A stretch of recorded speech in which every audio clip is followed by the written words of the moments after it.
예수님 이름으로 기도합니다. 네. 예, 만나서 반갑습니다.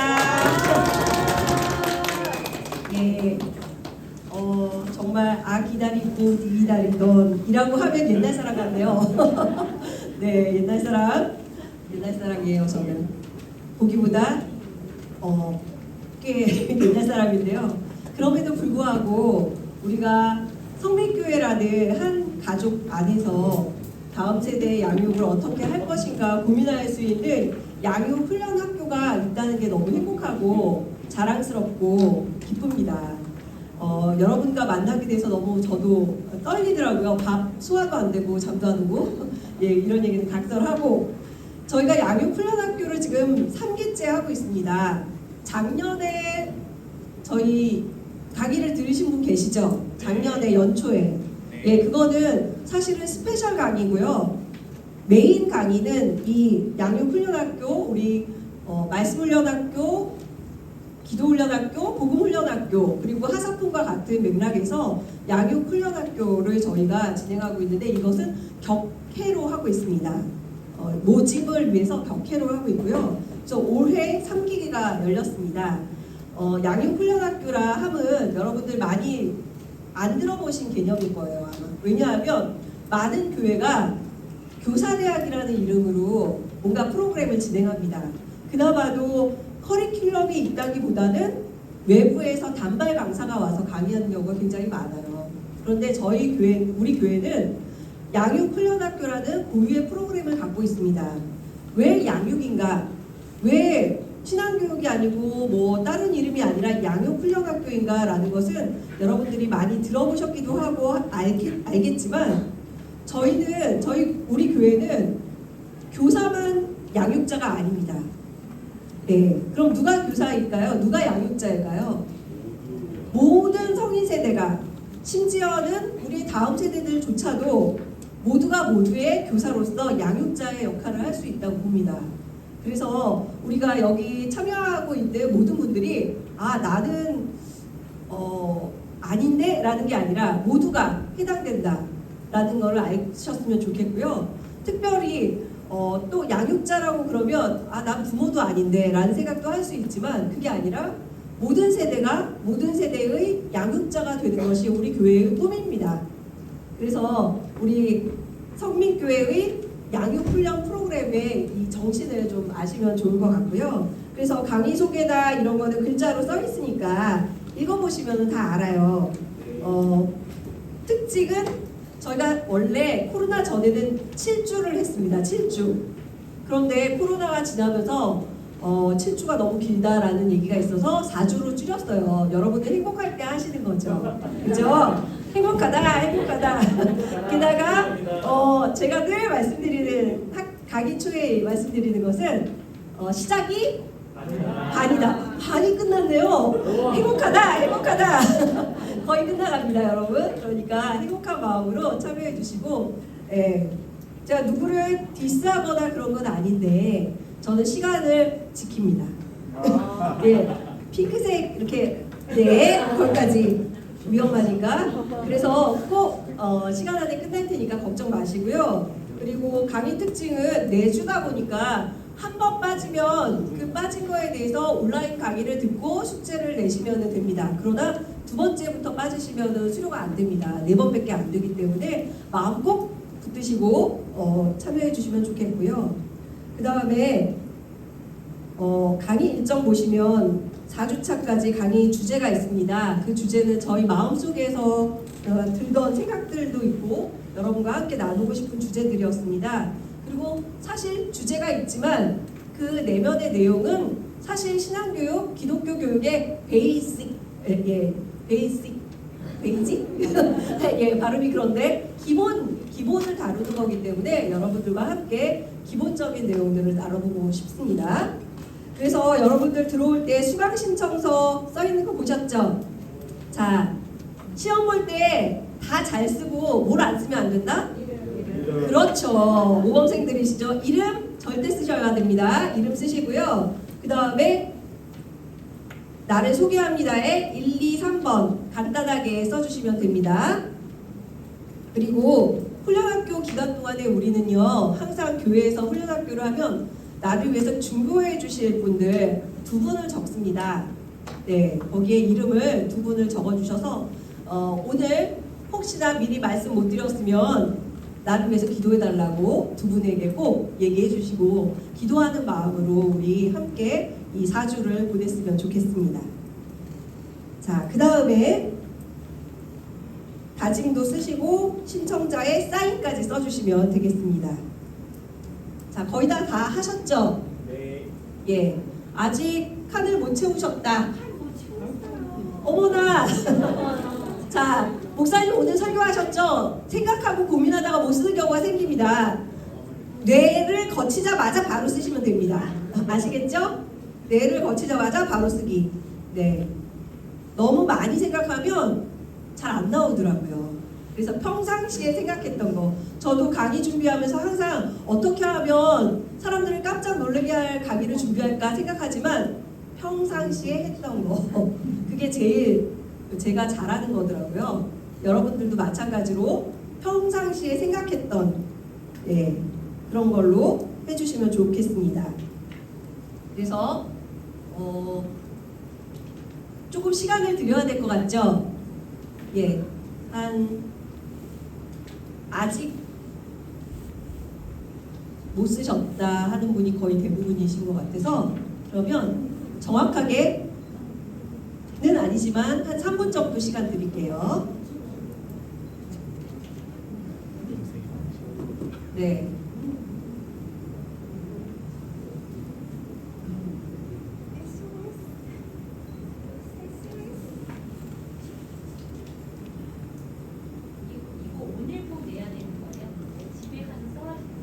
그러면 구루의 명작이 나오기 때문에 그냥 오늘 쓴 걸로 내세요. 네. 간단하게. 이거는 저희가 명작을 만들기 위해서 하는 게 아닙니다. 예. 그래서 간단하게만 하시면 돼요.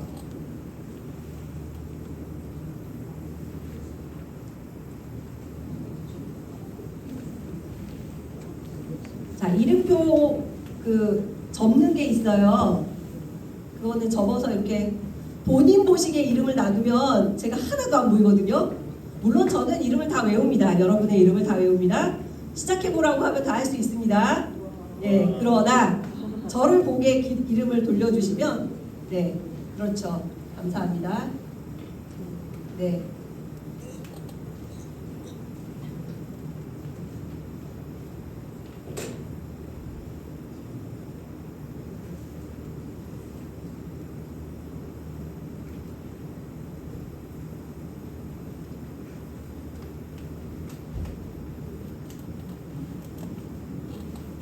자, 얼추 다 하신 것 같아서 네. 다 마무리 못 하신 거는 살짝 좀 이따가 얘기해 주셔도 되고요. 자, 이걸 쓰고 이제 교육에 있어서 제일 중요한 건 사실은 마음을 여는 거거든요. 마음이 안 열리면 아무것도 안 들어가요. 사실은. 그잖아요, 우리가? 네. 그래서 마음을 여는 게 중요합니다. 그래서 마음을 열자고 소개하는 거를 하는 거지 거기에 뭐 대단한 의미가 있는 건 아니에요. 그래서 마음을 여는 차원에서 먼저 우리 자기가 쓴 거를 아주 간단하게 얘기하고 옆에 분에게 마이크를 넘겨주시면 돼요. 할 때 어떻게 하냐면 누구입니다. 1번 나는 성경 인물 중에서 누구를 좋아합니다. 읽기만 하시면 된다는 소리죠. 거기다 살을 안 붙이셔도 돼요. 예, 간단하게 해야 오늘 중에 집에 갑니다. 네. 아시겠죠? 예, 자 그러면 우리 누구부터 할까요? 은영이. 네, 찍혔어요. 은영이부터 하겠습니다. 은영이가 아니라 은영 양육자님부터 하겠습니다. 그러면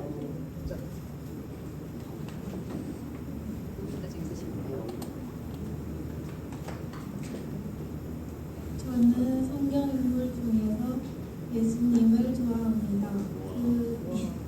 그 이유는 차별 없이 우리를 사랑해 주시기 때문입니다. 제가 다음 세대에게 남겨주고 싶은 신앙의 유산은 다른 것이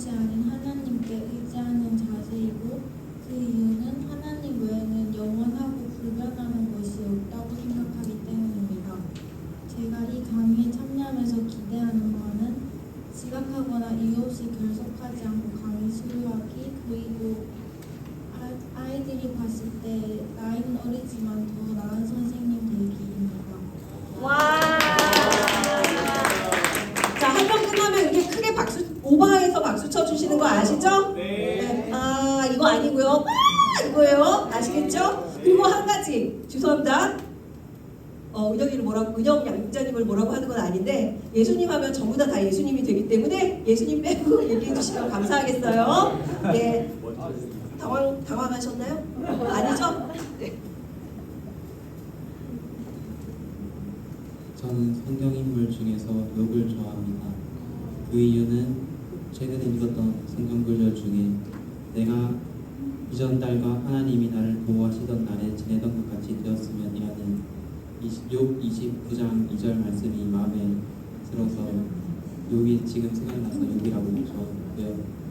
제가 다음 세대 또는 자녀에게 남겨주고 싶은 신앙의 유산은 내 삶의 주인이 주님인 것을 아는 것이고 그 이유는 내 삶의 주인이 주님인 것을 알고 내가 어떻게 살아가야 하는지도 자연스럽게 자녀들이 알 수 있을 것 같아서입니다.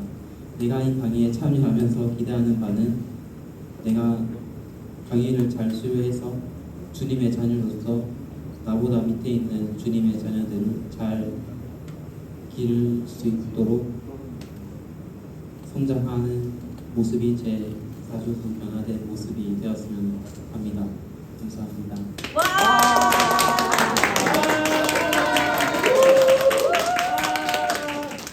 성경 인물 중에서 사울 좋아합니다.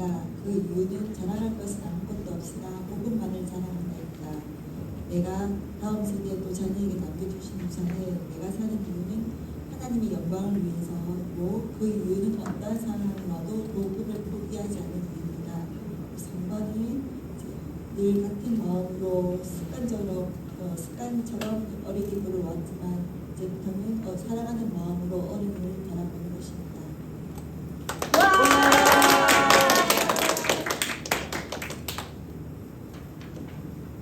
저는 성경인물 중에 학계를 최근에 집중하면서 보고 있습니다. 그 이유는 새롭게 내 안에 성전이 세워져야 하기 때문입니다. 내가 다음 세대 또는 자녀에게 남겨주고 싶은 신앙의 유산은 하나님 앞에 서는 것입니다. 그 이유는 그것이 최선이라고 생각하기 때문입니다. 내가 이 강의에 참여하면서 기대하는 바는 양육자로서 나를 확인하고 새롭게 변화되는 것입니다.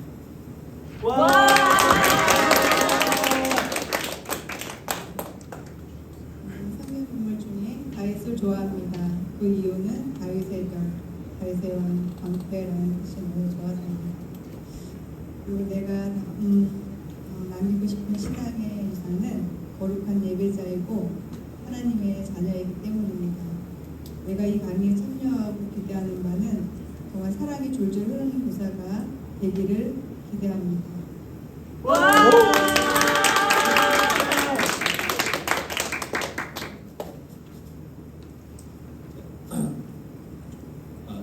제가 성경 인물 중에서 좋아하는 인물은 다윗이고요. 네, 그 시편은 거의 다 시편을 좋아해서 다른 세대 자녀에게 남기고 싶은 믿음이고요. 네. 하나님의 경외하면서 살아가는 모습. 그리고 교사 통해서 많은 것을 배울 수 있는 감사합니다. 네, 반갑습니다. 저는 특별히 성경 인물 중에서 바나바를 좋아합니다. 네, 바나바가 인커리지먼트라 해서 격려하는 사람으로 하는데 요즘 많은 위로가 필요한데 격려를 해주고 또 격려받는 것도 좋아하고 해서 그런 팀에는 격려로 힘을 주는 사람이 되고 싶어서 바나바를 참 좋아합니다. 그리고 제가 다음 세대에 또 자녀에게 남겨주고 싶은 신앙의 유산은 하나님을 사랑하는 것이고 하나님이 유일하신 분이고 그래서 그런 하나님을 사랑한다는 것을 이유로 말씀드리고요. 제가 이 강의에 참여하면서 기대하는 바는 제가 제대로 왔구나. 기독교 교육의 명문인, 기독교 교육의 원조 맛집에 왔구나. 그래서 분홍 목사님한테도 기대를 많이 했지만 또 쌍벽을 이루는 우리 목사님에게도 기대를 많이 하는데 드디어 이렇게 들고 왔구나. 그래서 너무 기대가 제가 좀 많이 됐었고요. 그래서 목사님을 통해서 기독교 교육의 베이직을 빌드업을 시키도록 하는 것이 저의 기대되는 점입니다. 감사합니다.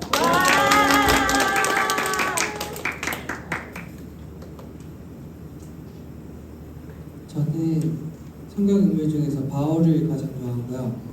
그 이유는 하나님을 만나고 완전히 변화한 인물이라서 그거를 닮아가고 싶어서 골랐습니다. 그리고 제가 다음 세대에게 남겨주고 싶은 신앙의 유산은 서로 사랑하는 마음입니다. 그 이유는 서로 사랑하라는 예수님의 말씀을 따르기 위해서 이 마음을 전하고 싶고요. 3번은 믿음의 깊이와 상관없이 모든 학생들을 주님의 자녀로 바라보고 사랑하는 마음을 나누는 교사가 되고 싶다는 생각으로 기대하고 있습니다.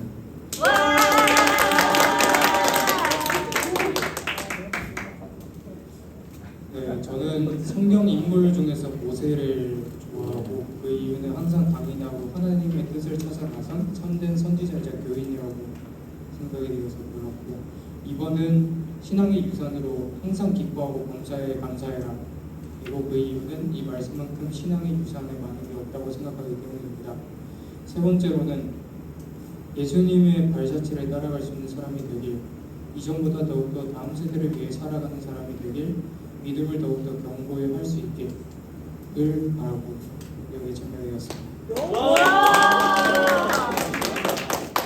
자꾸 다가오니까 여기 박수가 안 나와요. 네, 저는 성경 인물 중에 다니엘을 좋아합니다. 그 이유는 북한의 상황에서도 자신의 믿음을 지키고 기도로 그 믿음의 증거를 몸소 보였기 때문입니다. 제가 다음 세대 자녀에게 남기고 싶은 신앙의 유산은 기도하는 삶입니다. 그 이유는 기도는 내가 힘들거나 어느 상황에 있어도 하나님과 대화를 통해서 할 수 있는 것이기 때문입니다. 제가 이 강의를 하면서 기대하는 바는 제가 가진 경험과 지식 외에 다른 부분에 있어서도 더 많은 것들을 배워서 아이들에게 다양한 모습을 전하는 교사가 되기를 희망합니다. 네, 저는 성경 인물 중에 히스기야를 좋아합니다. 그 이유는 예배를 다시 부활시키고 회복시켰기 때문입니다. 제가 다음 세대에게 물려주고 싶은 신앙의 유산은 섬김입니다. 예수님께서 모든 만물을 섬겼듯이 저 또한 이 다음 세대를 위해서 섬기는 모습을 보여주고 그것을 나누고 싶습니다. 이 강의에 참여하면서 기대하는 바는 사랑으로 품고 실천하는 모습을 가지기 원하며 사랑과 진실함으로 행동하기 원합니다. 감사합니다. 이구성입니다. 나는 성경 인물 중에서 욥을 좋아합니다. 그 이유는 욥은 하나님께서도 믿어주신 그런 삶을 산 사람이기 때문입니다. 내가 다음 세대 또는 자녀에게 꼭 남겨주고 싶은 신앙의 유산은 하나님을 알아가는 것이고, 그 이유는 하나님을 뺀 삶은 제가 얼마 살진 않았지만 아무 의미가 없는 것인 것 같습니다. 내가 이 강의에 참여하면서 기대하는 바는 기대보다 변화된 내 모습은 품어주고 이해해주는 그런 교사로 변화되기를 바랍니다.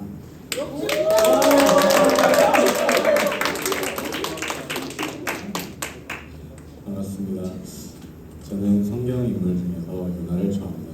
그 이유는 길을 헤매다 결국 올바른 길로 돌아왔기 때문입니다.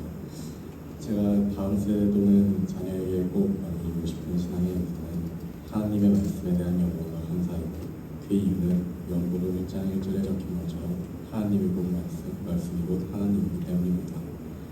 제가 이 강의에 참여하면서 기대하는 바는 더욱더 자세한 성경에 대해서 제가 잘 알지 못하는데 그 성경에 대한 지식과 그리고 말씀의 여러 의미를 아는 것입니다. 감사합니다. 성경 인물 중에서도 제일 좋아하는 인물은 예수님을 좋아하고, 그 이유는 우리를 위하여 자기 자신을 버리셨기 때문입니다.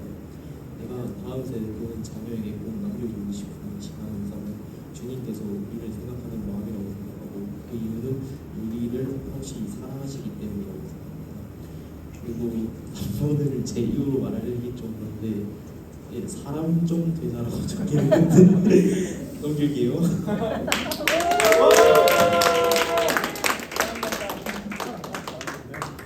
네, 저는 성경 인물 중에서 바울을 좋아합니다. 그 이유는 하나님 하나님을 만나고 나서 변화된 모습이 보였기 때문입니다. 내가 다음 세대 또는 자녀에게 꼭 남겨주고 싶은 신앙의 유산은 주님의 사랑이고 그 이유는 주님의 사랑이 세상 제일 최고라서 라고 적었습니다. 내가 이 강의 참여하면서 기대하는 바는 중간에 도망 안 가고 꼭 수교하기 주님의 사랑으로 아이들을 품어주는 저의 모습이 기대됩니다.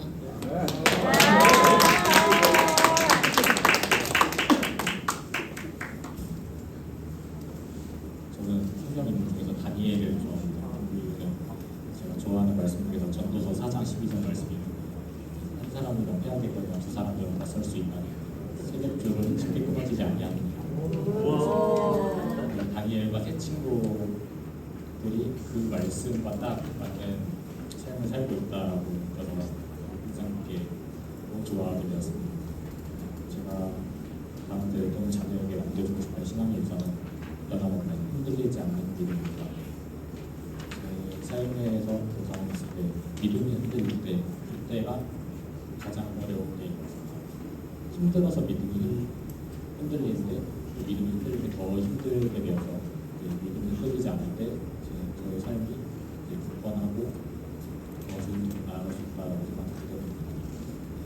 제가 이 강의에 참여하면서 기대하는 바는 가르치는 교사가 아니라 함께 성장하는 동역자가 되기를, 또 천국은 어린아이와 같이 들어갈 수 있다고 했는데 어린아이와 같이 변화되는 초석이 되는 그런 시간이 되기를 기대합니다.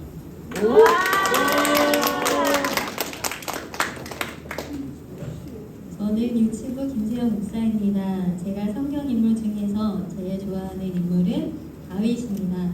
그 이유는 하나님을 뜨겁게 사랑하는 마음과 고난 속에서도 찬양하며 믿음으로 선포하는 모습이 너무 좋아서입니다. 내가 다음 세대 또 자녀에게 꼭 남겨주고 싶은 신앙의 유산은 하나님을 경외하며 동행하는 삶입니다. 그 이유는 하나님 사랑이 존재의 목적이기 때문입니다. 내가 이 강의에 참여하면서 기대하는 바는 기독교 교육 가운데 하나님의 뜻을 더 깊이 깨닫고 선생님들과 아이들을 더 사랑하며 분명한 목적을 가지고 함께 비전을 나누며 유치부를 세워가고 싶습니다. 네, 저는 바울을 좋아합니다. 바울은 예수님을 많이 박해했지만 예수님을 만나고 많이 달라졌습니다. 그래서 기독교의 복음 전파하는 분이셨고요. 가장 열정적인 사도라고 알려져 있습니다. 그래서 저도 이 바울처럼 열정적으로 지금 제가 맡은 부서에서 열심히 좀 해보고 싶습니다. 그리고 우리 다음 세대에 남겨준 신앙의 유산은 하나님이 주신 구원의 선물, 새 생명, 그리고 사랑을 전해주고 싶습니다. 이 강의를 참여하면서 기대하는 것은 내 자신이 달라져야 되고, 그리고 성숙한 신앙이 되어서 신앙인으로서 부모의 역할을 다 잘 할 수 있었으면 좋겠습니다.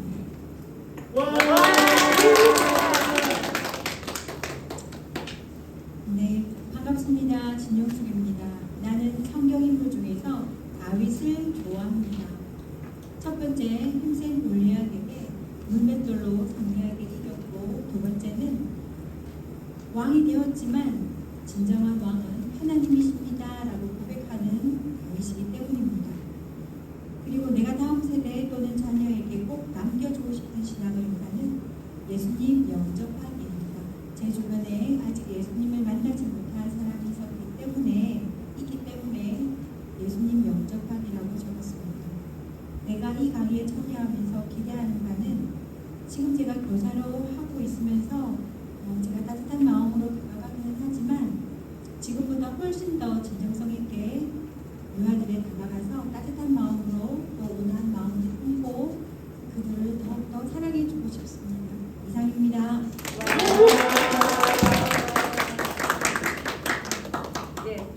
네, 제가 마무리입니다. 네, 저는 이성훈이라고 합니다. 성경 인물 중에서 에녹을 좋아합니다. 이유는 하나님과 함께하다가 죽지 않고 구원받았기 때문입니다. 네. 내가 다음 세대 또는 자녀들에게 꼭 남겨주고 싶은 신앙의 유산은 절대가치 구원이라고 생각하고요. 그리고 그 이유는 세상의 가치보다 변함없는 진리라고 생각하기 때문입니다. 내가 강의에 참여하면서 기대하는 바는 기본기가 탄탄한 사람이 되어야겠다라는 생각을 하고 있습니다. 이상입니다. 예, 제가 마지막으로 할게요. 저는 성경 인물 중에 갈렙을 좋아합니다. 그 이유는 가늘고 길게 갔기 때문입니다. 그리고 신앙의 대입기에 성공했기 때문입니다. 내가 다음 세대 또는 자녀에게 꼭 남겨주고 싶은 신앙의 유산은 아들아 엄마의 유언이다. 신앙의 대를 이어가거라. 낳던지 키우든지. 기독교 교육은 입양입니다. 책을 드리고 싶습니다.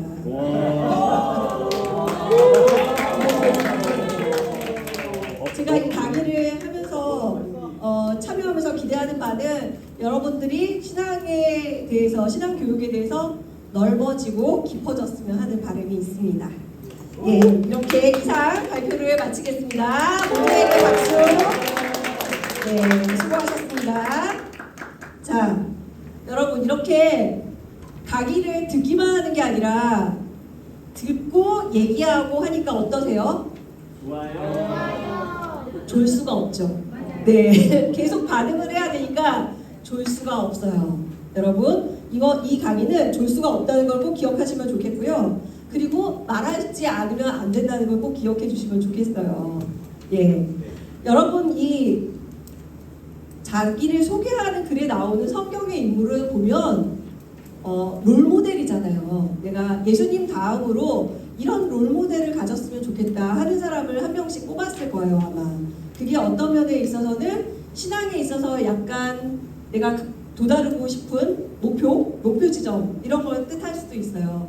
기독교 교육이란 어떤 목표를 향해서 가는 거잖아요. 우리가 그냥 마냥 교회 와서 모임을 하거나 뭐 같은 고향 종친회를 하는 것도 아니고 같은 취미생활 나누는 게 아니잖아요. 우리는 같은 하나님을 믿고 같은 목표를 가지고 같은 신앙의 여정을 갖고 있어요. 그 모든 과정 속에서 우리가 신앙교육이 뭔가를 한번 생각해 볼 때마다 내가 좋아하는 성경의 인물은 누구일까? 나는 왜 그걸 목표로 삼고 롤모델로 삼을까? 하는 걸 생각해 보시면 좋을 것 같고요. 그리고 유산에 대한 얘기를 항상 할 때마다 느끼는 것은 정말 내가 그걸 원하는가? 내가 그걸 목표로 살아가고 있는가 하는 거를 되돌아보는 과정이기도 하고요. 그러면서 또 기대하는 바도 말씀해 주셨는데 정말 좋은 시간이 되었으면 좋겠습니다. 그래서 마음을 열고 신앙교육이 뭔지, 신앙에 대해서 어떻게 생각하는지, 그리고 어떻게 배우고 어떻게 나누고 전할 것인지에 대해서 함께 행복한 시간을 만들어갔으면 좋겠습니다. 제가 항상 이 양육훈련학교 시작할 때마다 여러분들에게 질문을 하나씩 또 던집니다. 아주 갑작스럽게 질문을 던져야 아무 생각 없이 아까도 말씀드린 것처럼 뇌에서 바로 입으로 말씀을 해주셔야 되는 거예요. 자, 여러분 제가 질문할게요. 조심하면 안 되는 거 아시죠? 예, 요거 좀 꺼주시면 좋을 것 같아요. 되게 더워요. 네, 덥죠? 예, 그러지 않아도 더운데. 자, 질문 하나 드릴게요. 2번에 있는 거예요. 기독교 교육하면 떠오르는 단어는? 하면 고민을 해야 될까요? 안 해야 될까요? 네. 자, 기독교 교육 하면 떠오르는 단어를? 신앙. 또 뭐 떠오르는 단어가 생각하는 거 말씀해 주세요. 사랑. 네. 무형 문화재만 얘기하지 마시고 유형도 얘기해 주시고 여러 가지로. 말씀. 종교개혁. 오. 대상. 자, 종교개혁. 대상. 개혁. 대상? 네, 다음 세대. 다음 세대라는 대상이 있죠. 네, 또 물 뿌리게. 그건 뭐죠? 물 뿌리게는 또 뭐죠? 아, 물 뿌려서 이렇게 자라게 하는 거요? 네. 물 뿌리게. 어우. 네. 또 변화. 에? 변화. 변화. 그렇죠. 변화 중요하죠. 또 시간. 어떤 시간일까요? 교육에는 시간이 필요하다. 네. 또 사랑. 양육. 네, 크게 말해주세요. 사랑. 사랑했고요. 네, 사람이 있어야죠. 그죠? 사람. 기독교 교육, 신앙 교육 하면은 떠오르는 거. 예수님도 있고. 기도, 교회, 믿음. 너무 추상적인 거 말고 떠오르는 거. 여러분들이 다녔던 거. 교회학교. 또 청소년부. 소년부. 수련회. 선생님. 또 설교. 돌아서면 설교라는 분홍 목사님의 설교. 또 배움. 헌금. 청년부. 다 나온 게인데요. 주기도문. 공부. 예배. 공과. 희망. 올해 거 하나 얘기하겠다 이거죠? 코너학습. 야, 이거 저희 때 진짜 많이 했죠. 코너학습. 비전 트립. 네, 비전 트립. 또 간식. 예? 간식? 관심. 예? 헌신. 전 관심과 간식만 네. 교사 아까 선생님. 네, 또 공동체. 찬양팀. 네, 또 레크레이션 빠질 수 없죠. 둥글게 어우, 옛날 사람. 네? 교회 오빠 우리 재아. 교회 오빠, 교회 누나, 교회 할아버지, 교회 할머니, 교회 엄마, 교회 아빠 많이 나오시는데 또 예배 아까 했어요. 예, 했어요. 또 큐티, 예, 큐티, 팬모임, 예, 그죠. 또 말씀 묵상. 좀 하다 보는데요. 해보신 분? 네. 네? 암송. 예, 이것 때문에 교회를 옮기고 싶다 한 적도 있는데 저는. 예, 암송. 또 간증. 예, 간증 빠질 수 없죠. 또 전도. 예, 전도도 하고. 저는 부활절 계란도 생각나고. 또 뭐가 있죠? 예, 성탄절 선물. 성탄절 꼭 성탄절에 선물을 많이 주셨죠. 예. 발표도 성탄 발표 이런 것도 생각나고. 또 찬양. 예, 교회에서 예체능이 참 강해요. 교회는 찬양하고 뭐 이렇게 만드는 게 많아. 뭐라고요? 순교지 방문. 순교지 방문. 그렇죠. 순교지 방문. 이게 TOP에 맞춰가지고 나오시네요. 네. 또 단기 선교 있습니다. 단기 선교. 예, 캄보디아 단기 선교 우리 가죠. 단기 선교. 또 많이 썼죠. 예, 이거 말고도 엄청 많이 떠오를 거예요 아마. 근데요. 뭐 신앙, 사랑, 말씀, 기도 뭐 이런 것도 보편적이고 믿음 뭐 이런 것도 보편적이죠. 그런데 그거 말고 보면은 자 보세요.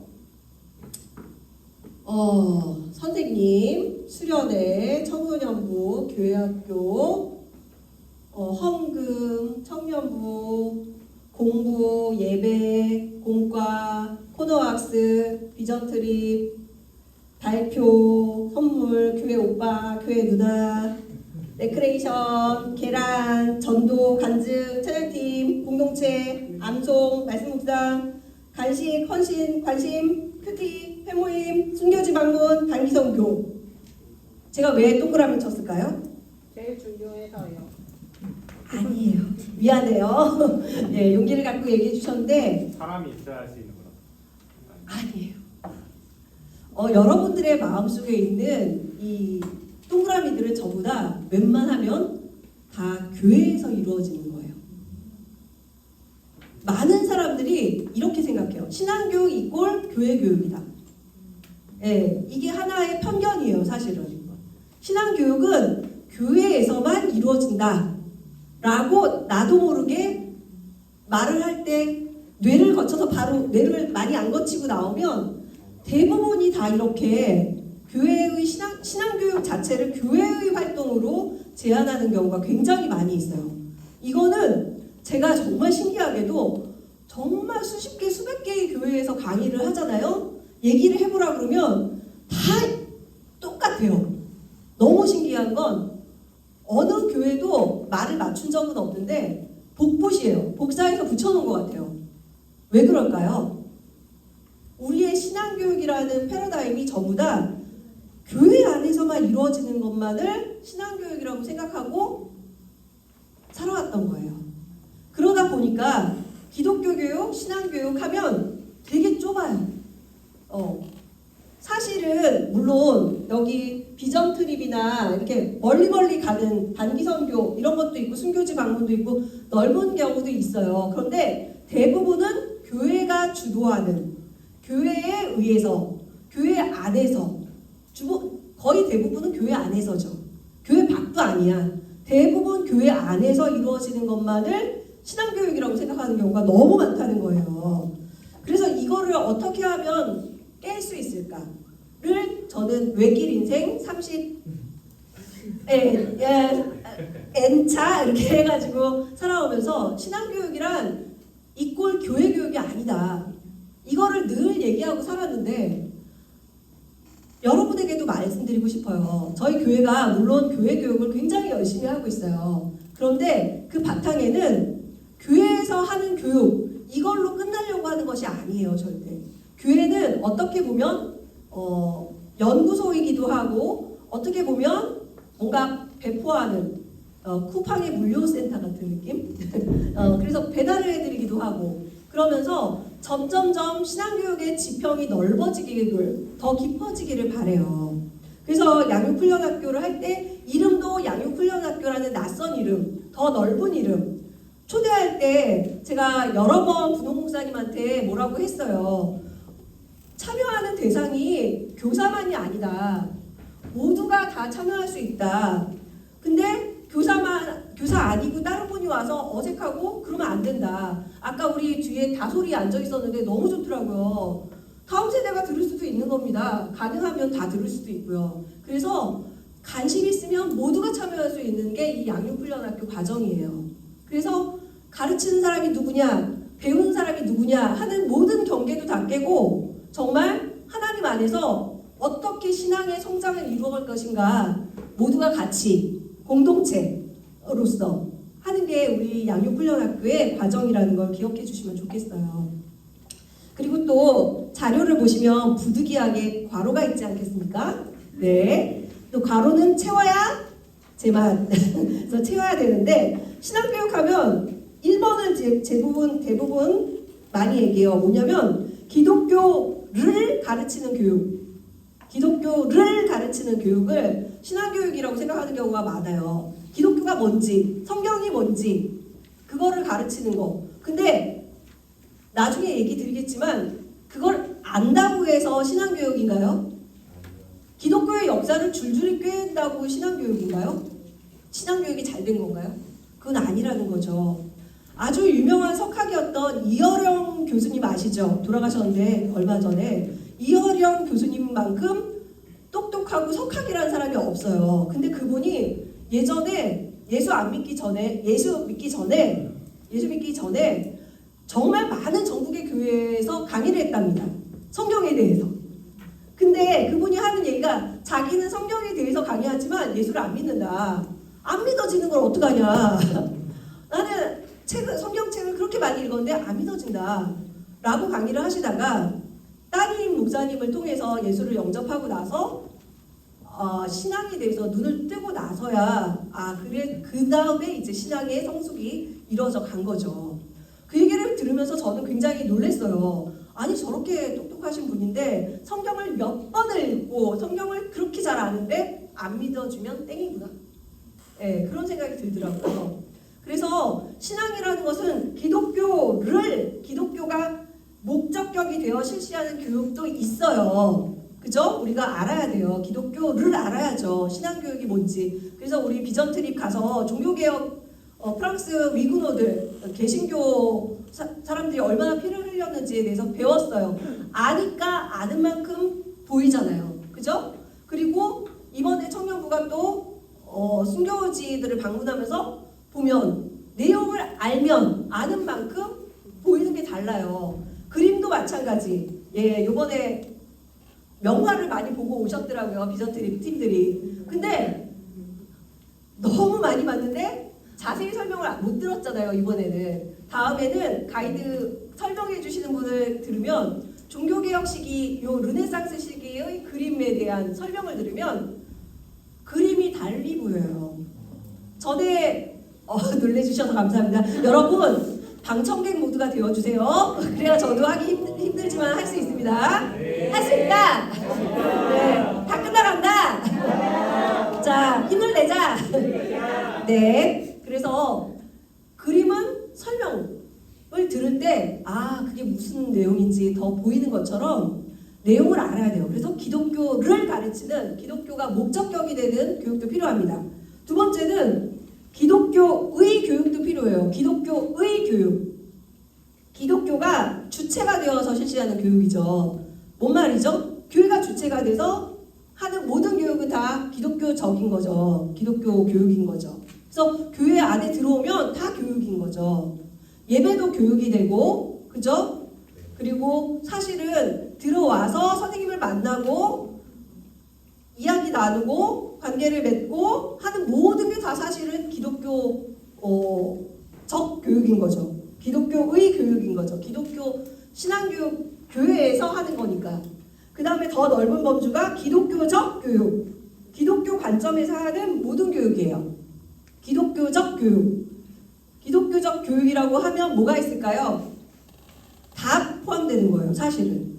여러분 제가 아주 좋아하는 말 중에 뭐가 있냐면 모든 지식은 하나님의 지식이다. 멋지죠? 네. 모든 지식은 하나님의 지식이에요. 우리가 수학을 배우든 국어를 배우든 그 어떤 걸 배워도 신앙적인 프레임과 신앙적인 렌즈로 바라보면 모든 게 다 기독교 교육이 될 수 있다는 거죠. 여러분들이 어디를 간다 하더라도 보는 게 다 다른 거죠.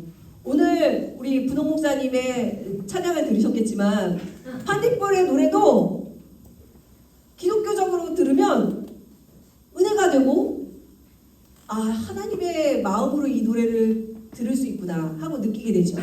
그래서 모든 아름다운 것은 하나님의 것이고 모든 지식은 하나님의 지식이다 라고 저는 생각해요. 그래서 기독교적 교육을 우리가 생각해야 되는 거죠. 더 넓은 의미로.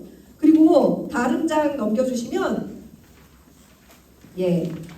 기독교 교육과 일반 교육은 다르다는 얘기를 드려요. 뭐가 다를까? 기독교 교육은 일반 교육과 교육의 목적도 다르고요. 교육의 내용도 다르고요. 이론적인 근거도 다르고 교육의 주체가 다릅니다. 목적, 내용, 주체를 가로에다 넣어야겠죠. 네, 친절한 강사님.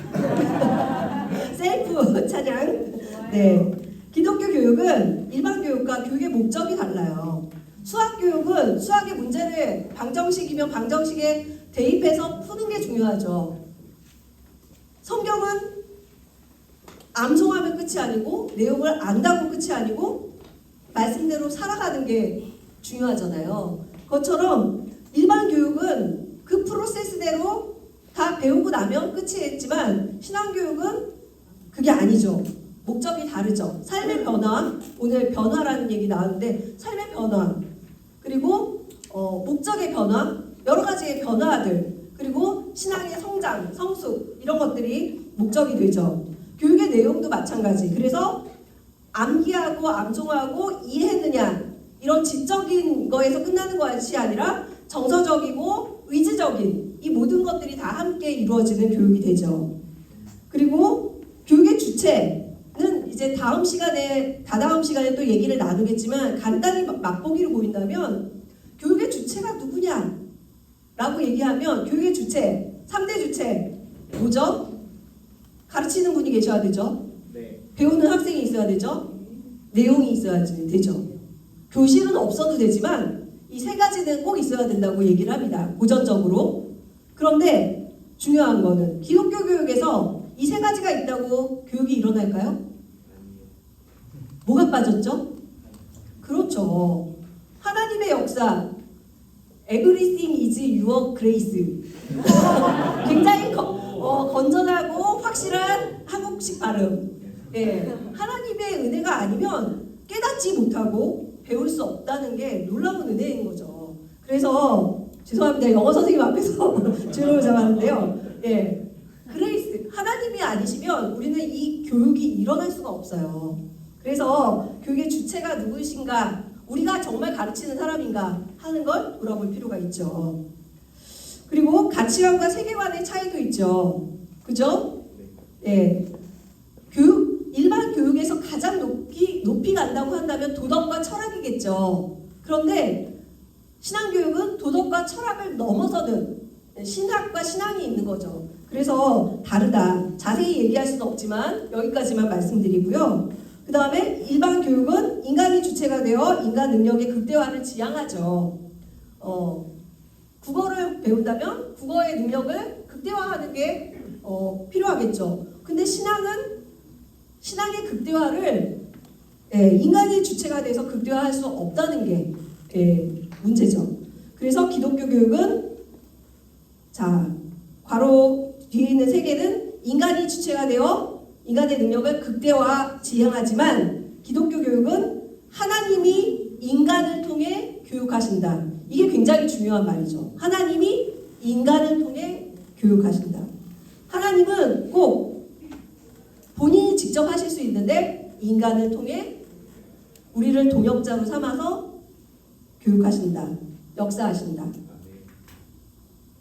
5번을 보시면 그래서 우리가 아까 얘기한 것처럼 교회학교, 교회교육, 교육목회라는 얘기를 많이 합니다. 교회에서.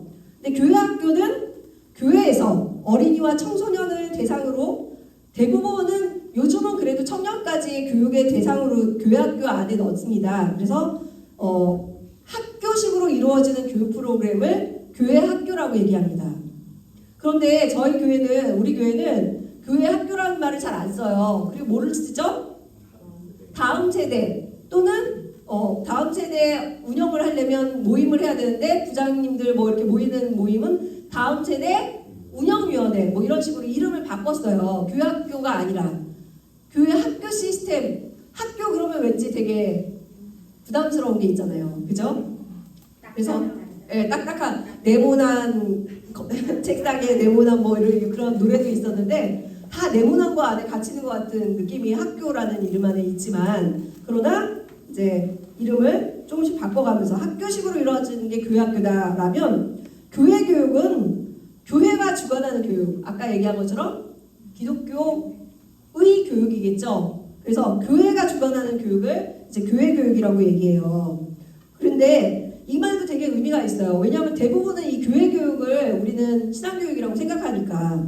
그래서 마리아 해리스라는 여자분 교수님이 교회의 모든 삶의 양식은 교육적이다. 이런 또 멋진 말을 했어요. 그러니까 교회에서 하는 모든 건 다 교육적이라는 거죠. 사실은 우리 분홍 목사님 아까 큰 웃음 주셨지만 그 MOU 체결할 때 이렇게 막 이거 하시고 막 양쪽에서 할 때 저희 어디 가서 얘기하지 마세요. 누가 제 옆에서 또 저런다 막 이랬거든요. 저희 아들 죄송해요. 네, 커트. 네. 여기 있는 아들은 아니고요. 좀 얘기해드려야 돼요. 아무튼 그래서 그게 무슨 의미가 있는가 하는 거를 아실 필요가 있어요. 우리 교회는 다음 세대 이 사랑의 울타리를 의미 있게 생각한다. 모든 어른들이 함께 양육자가 되어서 다음 세대를 키워간다. 이런 의미를 담는 거잖아요. 협약식이라는 것은. 그래서 그거를 담는 거죠. 그래서 그게 하나의 교육이 되는 거예요. 그래서 모든 삶의 양식, 예배 안에도 그리고 식당에서조차도 새 가족이면 안쪽에서 그래도 대우를 받으면서 밥을 먹는다. 예.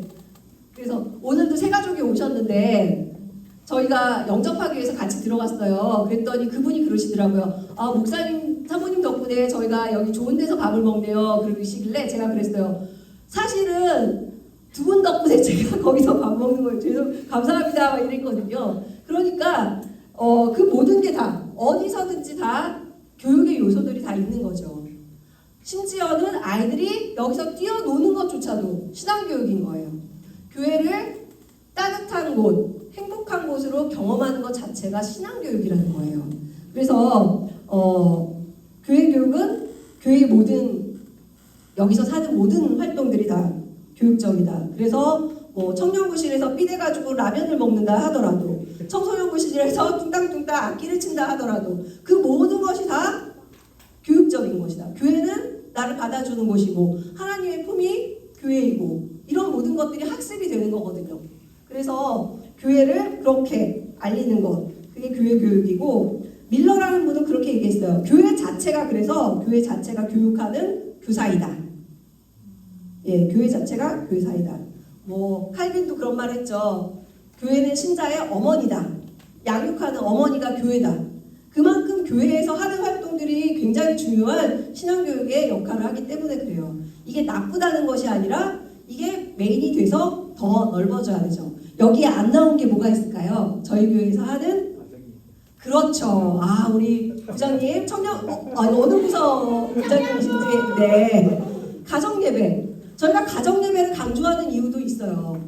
교회만이 신앙교육의 장소가 아니라 가정도 신앙의 장소이다. 신앙교육의 장소이다라는 것을 강조하기 위해서 계속해서 가정예배를 강조하는 거예요. 어떤 분들은 그러시더라고요. 방부 시간이 가정예배 때문에 너무 길어지는 것 같아요. 그래도 보여주는 이유는 교육적인 이유에서죠. 가정예배를 통해서 우리 교회가 가정에서도 신앙교육하는 것을 계속 확장해 가기를 꿈꾸는 거죠. 그게 하나의 가치인 거예요. 그래서 모든 활동에는 다 교회에서 하는 활동에는 의도가 있다. 의도는 신앙의 성숙, 그것이 확장되기를 바라는 거죠. 그래서 우리가 동그라미 3번 보시면 교육 목회라는 말을 요즘에는 많이 써요. 교육 목회. 왜냐하면 목회의 모든 차원들을 교육적으로 기획하고 실행하는 교회의 활동.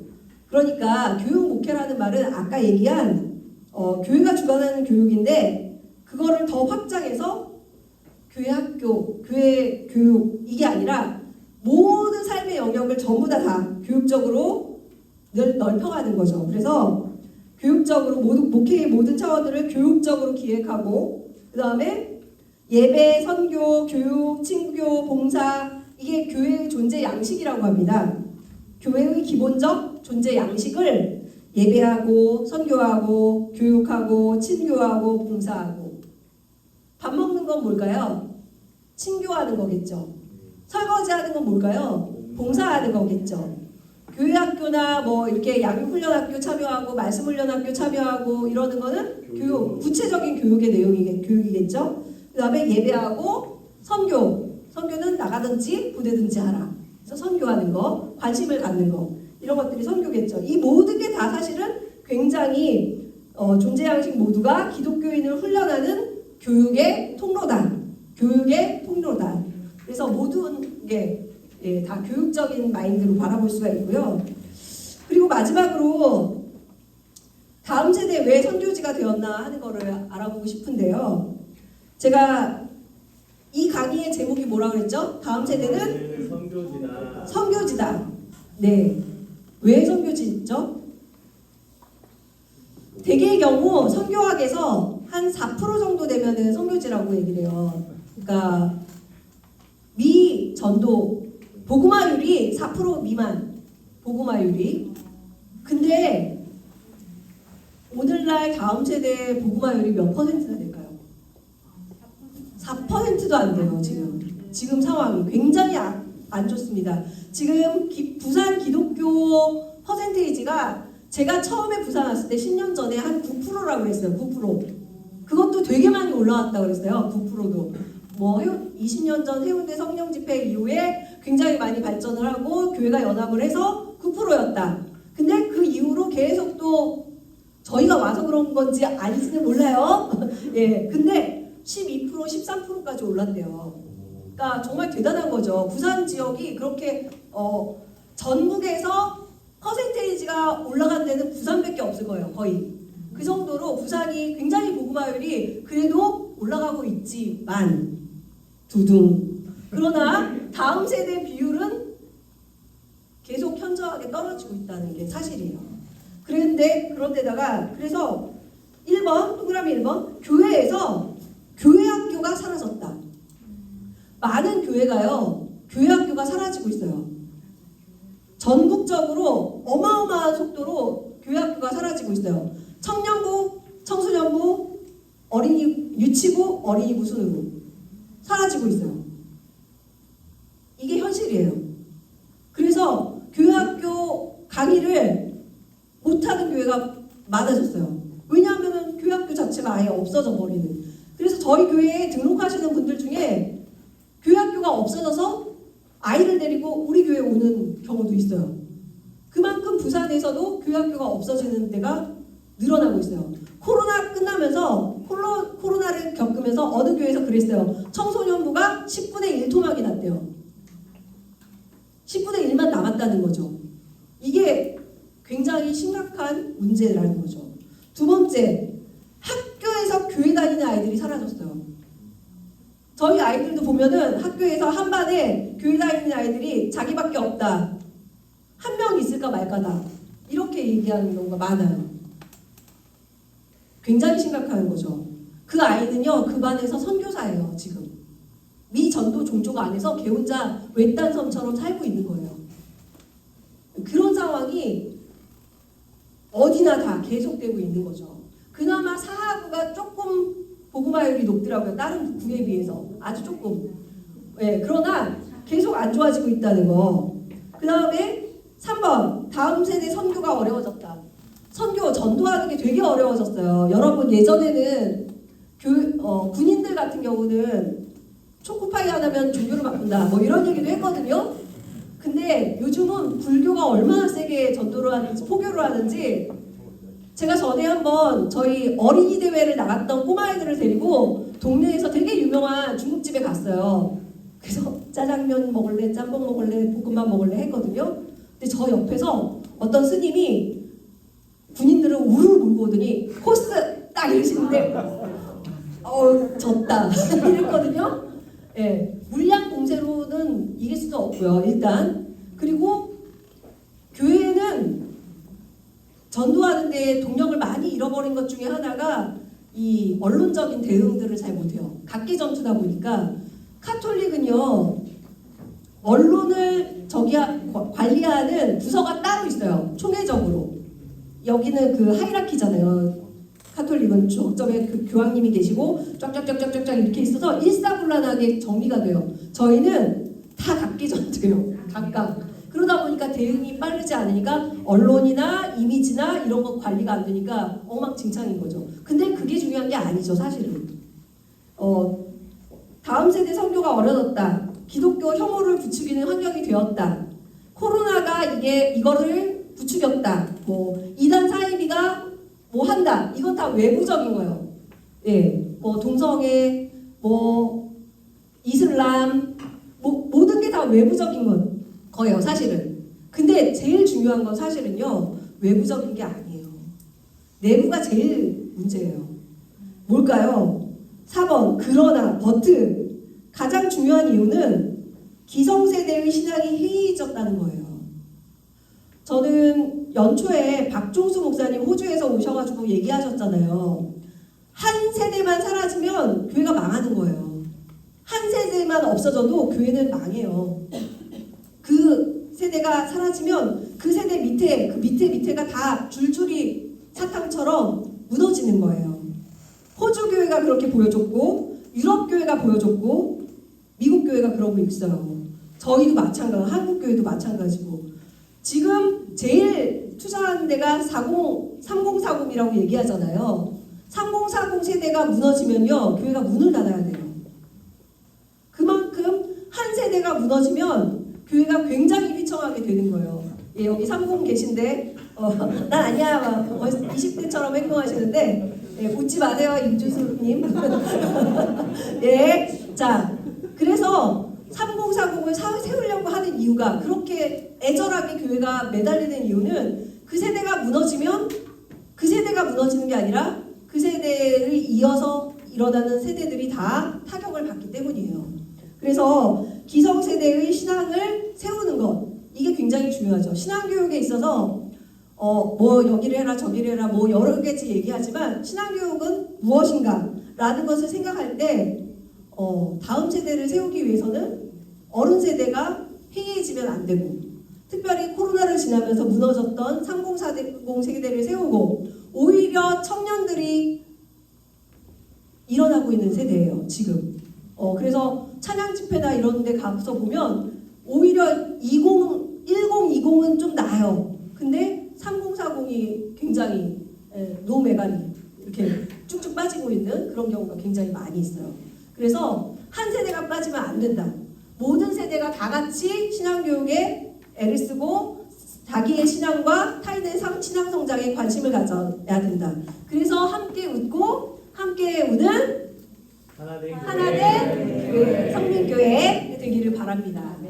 그래서 오늘 강의를 통해서 여러분들 신앙교육이라는 지평이 넓어지고 그리고 다음 세대에 대해서 함께 성장하는 교회, 함께 하는 교회가 건강한 교회구나 하는 걸 느꼈으면 좋겠고 모든 활동이 교회에서 하는 모든 활동이 그리고 신앙교육이라는 것이 더 넓어져야 된다.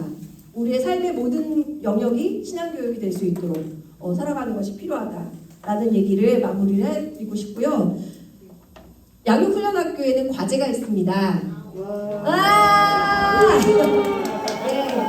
근데 과제는 어렵지 않아요. 참 쉽죠. 예, 다 맞춰서 하시는 거 보니 옛날 세대이신 것 같은데 옛날 사람. 자, 저까지는 아니에요. 네. 그래서 과제가 뭘까요? 내 인생의 선생님. 지금까지 만났던 수많은 선생님 중에서 내 인생에 가장 기억에 남는 좋은 선생님. 예전에 기억에 남는 선생님 얘기하라고 그랬더니 안 좋은 선생님을 쓰셔가지고 분위기 쌓인 적이 있어요. 그래서 좋은 선생님, 좋은 사례, 우리 좋은 선생님 한 분을 뽑아보고 그분의 특징을 한 단어로 표현해 보세요. 명사, 형용사, 동사. 이해되셨죠? 네. 언제 어디서 만난 땡땡땡 선생님, 그분의 특징 땡땡땡 뭐 이런 식으로 아주 간단하게 그래야 우리가 다 같이 이야기를 나눌 수가 있거든요. 아시겠죠? 네. 그래서 그렇게 해주시면 좋겠고요. 우리 첫 번째 강의는 오늘 일찍 끝나야 제맛이라 늦게 시작했지만 시간을 맞춰드리겠습니다. 어디까지 보고 오셨나요? 제가 다 맞춰드리겠습니다. 네. 자, 그러면 우리 기도하고 마치도록 하겠습니다. 기도는 우리 분홍 목사님께서 해주시겠습니다. 집에서도 못 받는 이런 대우를 나오니까 맞네요. 기도하겠습니다. 하나님 감사합니다. 우리 양육훈련학교 3기 하나님께서 은혜 주셔서 이렇게 나올 수 있도록 마음 열어주시고 또 하나가 되게 하시고 서로 발표하면서 몰랐던 것을 깨닫고 알았던 것을 다시 한번 정리하게 하시니 감사합니다. 이승현 목사님 통해 주시는 한마디 한마디가 저희 교사로서 양육자로서 마음에 잘 새겨지게 해주시고 그래야 다음 세대에 잘 길러내서 하나님의 나라가 우리 가정에 우리 교회에 또 이 부산 땅에 대한민국에 온전히 이루어지게 하여 주시옵소서. 예수님 이름으로 축복하며 기도합니다. 수고하셨습니다. 박수하겠습니다.